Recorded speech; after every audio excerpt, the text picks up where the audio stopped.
তোরা তিনজন প্রত্যেকটা দিন একজন করে আমার বাগান বাড়িতে যাবি। তুই যাবি একদিন, তুই যাবি একদিন। চল তোর একটা আদর করি। আয় আয়।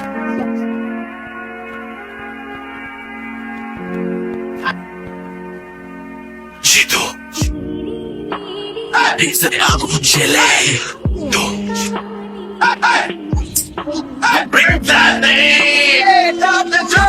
কি সুন্দর নদী। আমার না নৌকা দেখলে শুধুমাত্র ঘুরতে ইচ্ছা করে। আমাকে নিয়ে চলো না নৌকায়।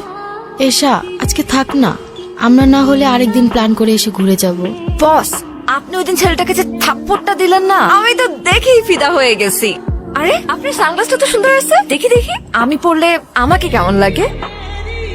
কি বস, কেমন লাগতেছে? আপনি বাইকটাও কিন্তু সেই চালান, এবি এন্ট্রি নেন আপনি। আপনি কি আমাকে বাইক চালানো শেখাবেন? এই মানিক, নৌকা ভিড়া। আপনি কি মাইন্ড করছেন বস?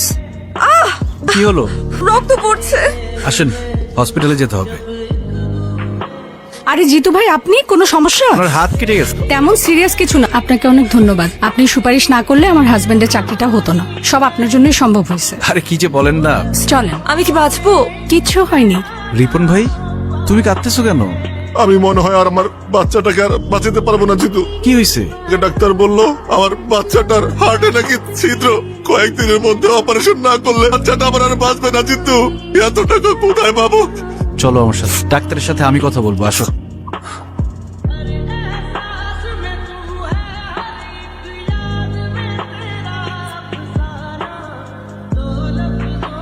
ট্রিটমেন্ট তো হয়ে গেছে, আবার কি? ট্রিটমেন্ট হয়ে গেছে তো কি হয়েছে? আমাকে বাসায় দিয়ে আসতে হবে না? এই হাত ব্যথা নিয়ে কি আমি একা যেতে পারবো? আজকে কলেজ থেকে ফিরতে এত দেরি হলো যে? একটু ফ্রেন্ডদের সাথে ঘুরতে গিয়েছিলাম। তোর হাতে ব্যান্ডেজ কেন, কি হয়েছে? নৌকা দিয়ে ঘুরছিলাম তো, নৌকা থেকে নামার সময় হাতটা সামান্য কেটে গেছে। মা চল তো, চল ডাক্তার কাছে যাবো। আমি মাত্র হাসপাতাল হয়েই আসছি, ডাক্তার মেডিসিন দিয়ে দিচ্ছে। আমাকে তো একটা টেলিফোন করতে পারতি। কারণ আমার সাথে আমার একজন ফ্রেন্ড ছিল, যে তুই আমাকে মাত্র ড্রপ করে দিয়ে গেল।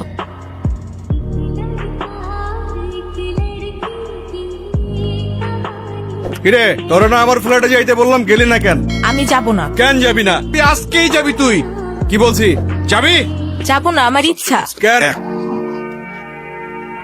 ওই, তুই কি চীনা থাপ্পড়টা দিছ? আপনাকে চিনে আমি কি করব? আপনি জানেন আমি কে? কে তুই? আমি জিতুর। জিতুর কি? আমি জিতুর কি সেটা আপনার জানতে হবে না। এই মুহূর্তে শিউলির কাছে মাফ চাইবেন। কার্ড? চলো শোনা, তোমার একটু আদর করবো। অনেক জিতুরে বলিস তোর আব্বা আসছিল। যা।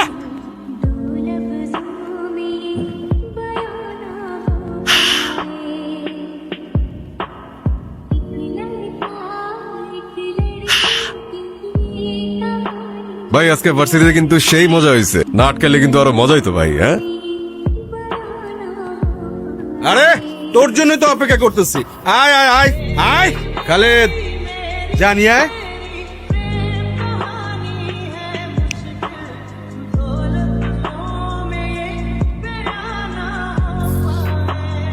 বড় ভাই, আজকে যেহেতু এখানে চলে আসছে, ঠিকঠাক ভাবে বানাবো। ওই গেটটা লাগা।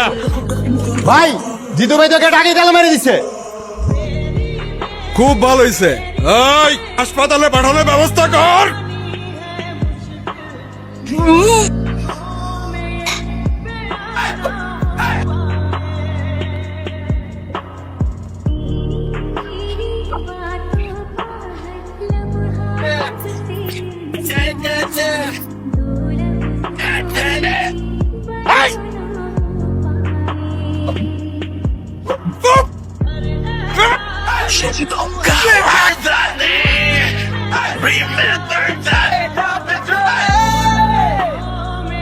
আরে জিতু, তোমার ডাকছি একটা জরুরি কাজে। তোমার তো পড়াশোনা শেষ, ভিপি নির্বাচনটাও তো চলে আসছে। তুমি যদি সেন্ট্রাল রাজনীতিতে চলে যাও, তাহলে এই ক্যাম্পাসের দায়িত্ব তো জাহিদের নিতে হবে। 2 দিন পরে পরে জাহিদরে যে কেলান কেলাও, ভবিষ্যতে পোলাপানি ওরা মানবে? জাহিদ যদি ভিপি হয়, ক্যাম্পাসে 12টা বাজায় ফেলবে। মেয়েদের অবস্থা হবে ভয়াবহ। তাজল তো খুবই ভালো ছেলে, আপনার মিটিং মিছিলে যা লাগবে তাজল ব্যবস্থা করবে। এসা কি হয়েছে তোমার? আসার পর থেকে তুমি কাঁদতেছো। কেউ কিছু বলছে? বাবা বলছে তুমি গুন্ডা, সন্ত্রাসী। বাবা বলছে ট্রান্সফার নিয়ে নিবে। কিভাবে থাকবো তোমাকে ছাড়া তখন? চাইলেই কি তুমি আমার থেকে দূরে যেতে পারবা? তুমি তো আমার অক্সিজেন, তোমাকে ছাড়া আমি বাঁচতে পারবো না। কিন্তু বাবাকে আমাদের সম্পর্কের কথাটা জানাতে হবে। তোমার সম্পর্কে বাবার যে ভুল ধারণা আছে সেটা ভাঙতে হবে। আমার মনে হয় তোমার বাবাকে বোঝালে বুঝবে। যেহেতু আমি না একটা বিষয়ে খুব সেলফিশ, আর সেটা হলো তুমি। আমি শুধু জানি আমার হাসির কারণ হচ্ছে তুমি। তোমার হাতটা একটু ধরি। হেড অফিস আপনার উপর বিশাল খুশি। আল্লাহর রহমতে সার্ভেটা টাইম মতো শেষ হলো। জিতু নাকি ওই ছেলেদের ডাইকা থাপড়াইছে, আপনার কাছে ডিস্টার্ব করছিল বই। আপনি তো যেই সই লোক না, হবু শ্বশুর বইলা কথা। এখন দেখ পুরো এলাকায় আপনার কথা শুনবো। আসসালামু আলাইকুম জিতু সাহেব। ওয়ালাইকুম আসসালাম আঙ্কেল। আপনি আমাকে খবর দিতেন, আমি আপনার বাসায় চলে আসতাম। আপনি আমার জন্য যেটা করেছেন এর জন্য আমি কৃতজ্ঞ। আপনার সঙ্গে একটু একা কথা বলতে চাচ্ছিলাম। তোরা একটু ওইদিকে যা তো। নতুন কোনো বিপদ হয়েছে? আমার মেয়ে এসা একটা অসহায় বাবা এসে আপনার কাছে আসা ছাড়া আমার কোনো উপায় ছিল না। আমি জানি আমার মেয়েটা আপনাকে ভালোবাসে। একজন অসহায় বাবা হিসেবে আপনারে আমি অনুরোধ করতেছি, আমার মেয়েটার সাথে আপনি আর বন্ধুত্ব রাখেন না। আমি আশা করব কষ্টটুকু রাখবেন প্লিজ।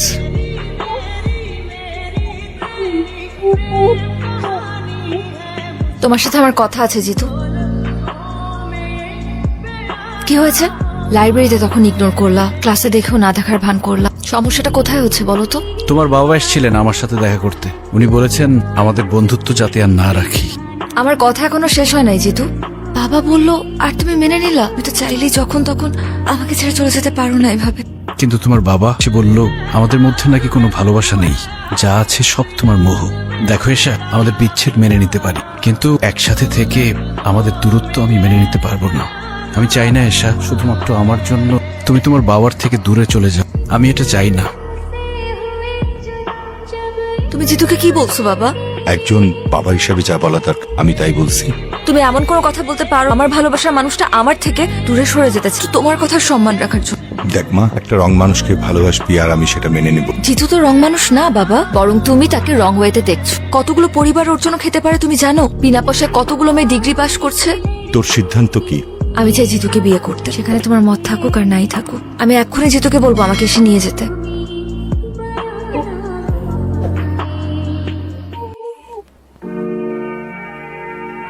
আমি সিদ্ধান্ত নিছি তোর ব্যাপারে জিতুর সাথে কথা বলবো, পারলে আজকে রাতে। থ্যাংক ইউ বাবা।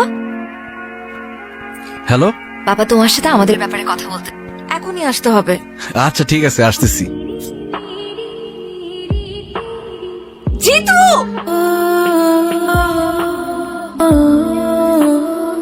পরিস্থিতি তো নিয়ন্ত্রণের বাইরে চলে যেতেছে। ফালাই দি। ফালায় দে। জিতুকে আজকে আমার বাসায় পাওয়া যাবে। আপনারাও কি কি করবেন আমি জানতেও চাই। আমি শুধু আমার মেয়ের ভালোর জন্য এই কাজটা করলাম। Jitu!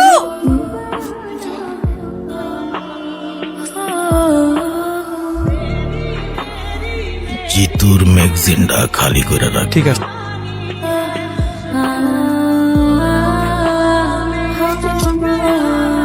Jitu! Thank you uncle.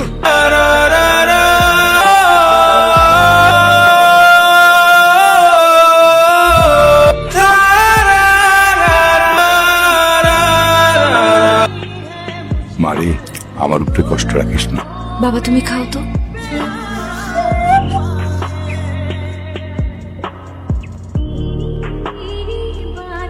এই দেখ দেখ দেখ কি হলো?